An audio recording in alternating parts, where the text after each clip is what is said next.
మంచు లక్ష్మి ప్రస్తుతం teach of ఈవెంట్‌కి హాజరయ్యింది. ఈ ఈవెంట్‌కి మంచు మనోజ్ తన భార్య భూమా మౌనికతో వచ్చి లక్ష్మిని సర్ప్రైజ్ చేశారు. వారిని చూడంగానే మంచు లక్ష్మి చాలా ఎమోషనల్‌గా ఏడ్చేసింది. ఆ వీడియో అలాగే ఫొటోస్ నెట్టింట్లో వైరల్ అవుతున్నాయి. రీసెంట్‌గా మంచు మోహన్ బాబుకి, మంచు మనోజ్ ఈ మధ్య గొడవలు స్టార్ట్ అయిన సంగతి తెలిసిందే.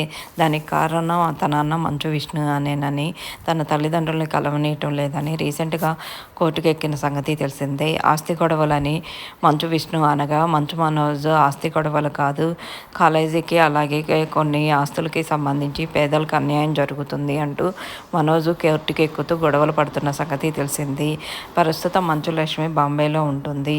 టీచ్ ఆఫ్ ఈవెంట్‌కి భాగంగా హైదరాబాద్ వచ్చింది. ఈ ఈవెంట్‌కి మనోజ్, భూమా మౌనిక వెళ్ళి లక్ష్మిని సర్ప్రైజ్ చేశారు. అది చూడగానే వాళ్ళని చూడంగానే చాలా ఎమోషనల్ అయింది. రీసెంట్‌గా మంచు లక్ష్మి చాలా ఎక్స్‌పోజింగ్ చేస్తుంది.